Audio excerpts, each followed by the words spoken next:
Bambi. We just had a lovely drive over to the Home Depot, and Bambi is a 9-month-old husky. She came to us very excited all the time.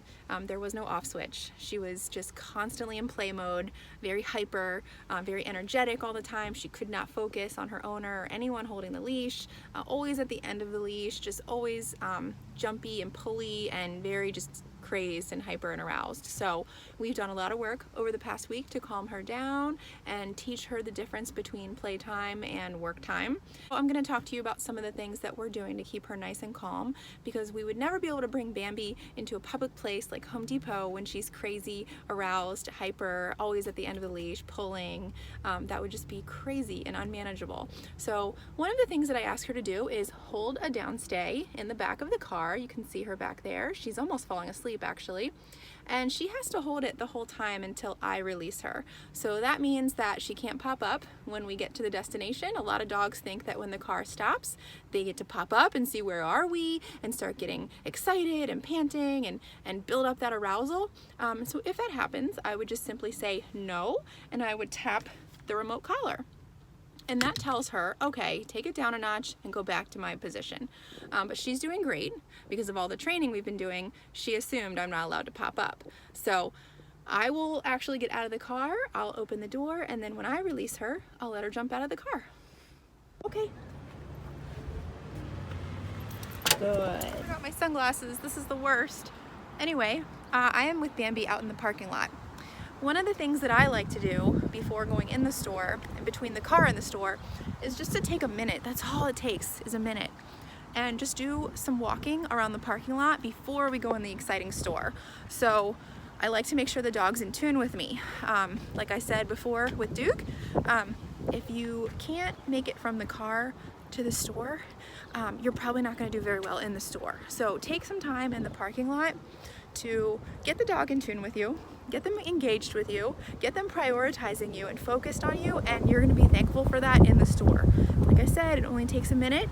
So here we have Bambi, and just to give you an idea of what we're working with, I am using a level 10 on the remote. So if I feel like Bambi isn't in tune with me, I will just tap the remote. Right now it's at a level 10, which is something that she cares about, but it's not going to like blow her mind. And that gets her right back, oh yeah, there's Julie, and I need to pay attention to Julie, because if I'm focused on everything else, it's not very fun to walk a dog who's focused on everything else and not you. So I'll just do some tap and turns where I'll just tap the remote every time I turn and say heel, and that does the trick.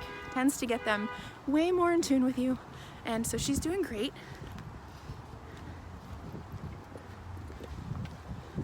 And I'll talk to you guys when we're in the store. Bambi, and she's doing amazing. A couple reminders from the car to the front door.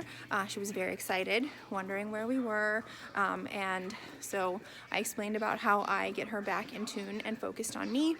And these trips are so valuable because they're so used to listening to us inside the training room, inside the house, inside the back, or outside the backyard, that when we get to a new and exciting place like Home Depot, when there's stuff going on everywhere and there's people everywhere and new sounds, it's like, yeah, you do have to pay attention to me. And I just wanted to talk about numbers on the remote collar.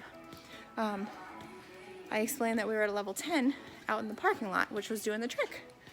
But once we got inside, I had to go to a 15.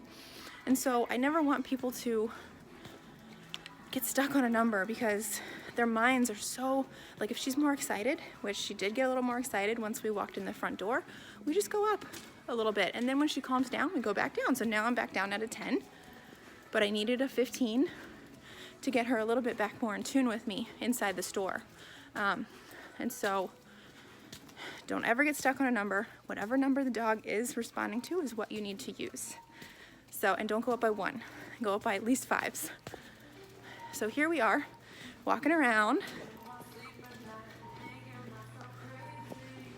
She's doing so good.